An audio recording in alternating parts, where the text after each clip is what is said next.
Here's a full match as the roamer Willbender.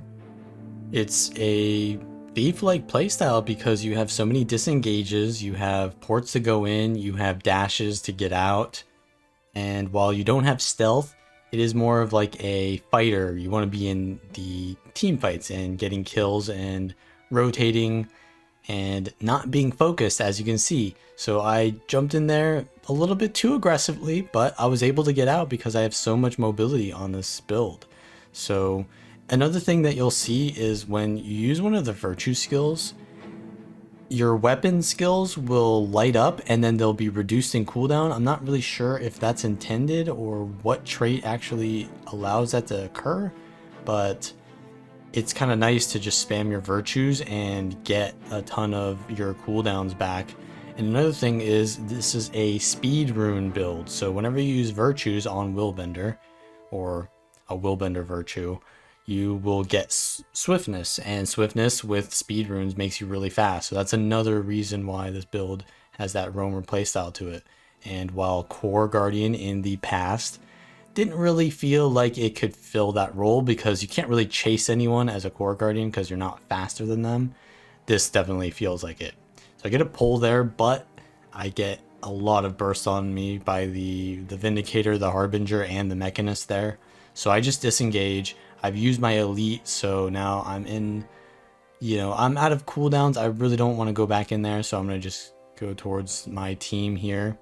And I see the Vindicator's kind of low. I use my Courage and try to put out as much damage as possible, but yeah, there's a lot of counter pressure and the Harbinger is focusing me. I'm porting around trying to avoid being focused, as you can see with the line of sight.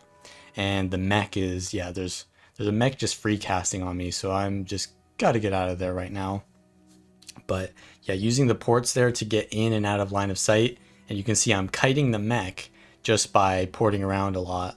And I can, projectile reflect if the mech is shooting a projectile at me with the sword 3 there. So yeah, we win that fight because I survived using mobility and we got the kills. So now I'm going to cap the node, and the rest of my team is actually pretty low, so I want to be looking to help them after I get this cap. So I see their Vindicator got really low. So yeah, my team just barely won that fight from the kills that we got at mid, snowballing out. So now we're going to get the decap at far. I guess I'll play the role of the decapper because I am the thief, I guess. So they're going to respawn, and I'm not going to full cap this because there's no way I can defend nodes as a Willbender. So I'm just going to leave that, and if someone else wants to cap it, they can go ahead and do that.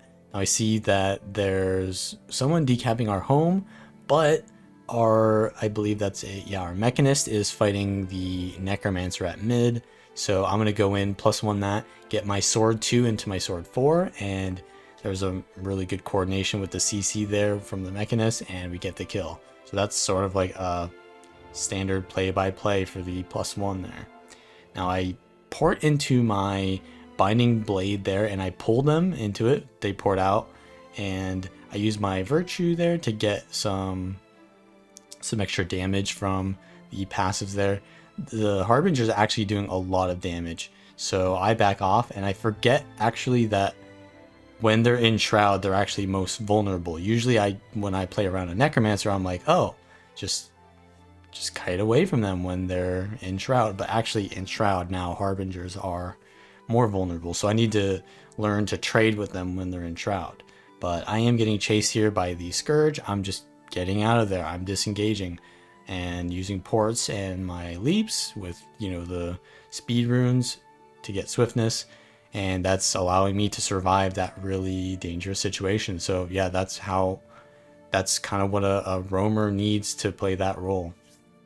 So see, their Vindicator here is in roads. I try to avoid their greatsword skills. I land my Binding Blade. I get chunked pretty hard by their greatsword skills there, but my teammate is here with me, so we're going to play aggressively, and I can actually trade with them if I use my protection abilities with my ports. So I port in, I use like 2 or 3 ports there so I can get some protection, use my F3 as well, which is even more protection, so I can trade with them.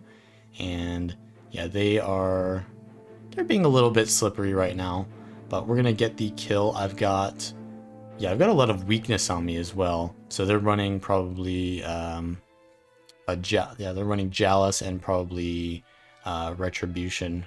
So they've got a lot of weakness, which I can cleanse, definitely. My F2 gives me a lot of cleanse because it removes all those condies, and then because of the virtues trait, it removes another 3. So it's like Dash on Daredevil, but insanely more condi cleanse. And yeah, so here we're just trying to juke around their mech while chasing the Mechanist. And yeah, the mech is not really an issue for me. So I'm just going to kite while the mech is on me, and they're going to come back in on me. And I put down my courage so I can trade and get Aegis. But I land a really good sword 3 there and sword 2, and they're pretty low. I land my F1 as well, so they're really close to dying, but their entire team is here. I use my F2 to dodge out, evade out, and now we port back in for the kill. So that's peak Willbender gameplay right there, is porting out and then porting back in when the time is right. So you really do need to play like a thief. Now their team is trying to give them a lot of help here, so I kind of can't push in for this kill because I'm out of cooldowns. So I'm just going to decap right now, and we'll see how the situation unfolds when I've got a little bit more cooldowns up. My teammate is going to probably go down here, but yeah, we'll get the kill right after so they don't rally. And I'm just using my F2 there to get a little bit more of the Willbender passives. And we've got some kills now. So yeah, we're gonna pretty much win that fight. I see that our home node is capped by them, so I'm gonna go check that out.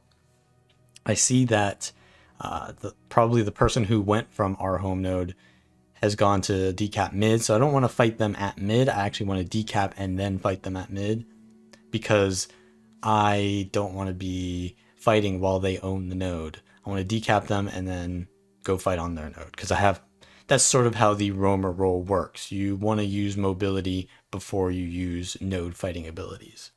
Now I see they did cap mid, and I'm going to try to fight them before they come to this node.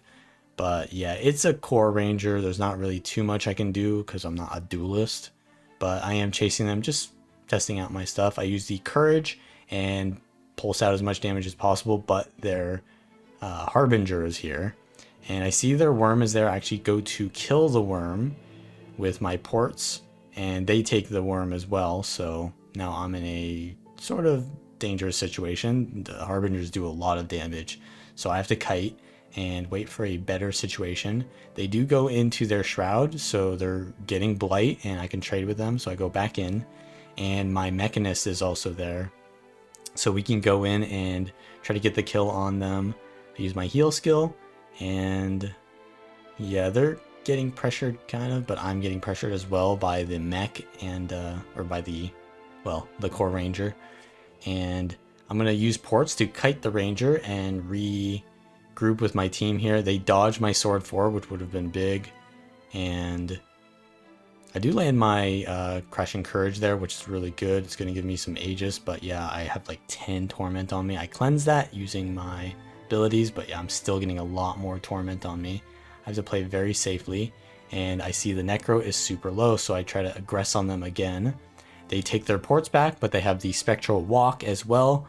I look back to see that my Mechanist is camping the Spectral Walk, so I just chase, and we get the kill there.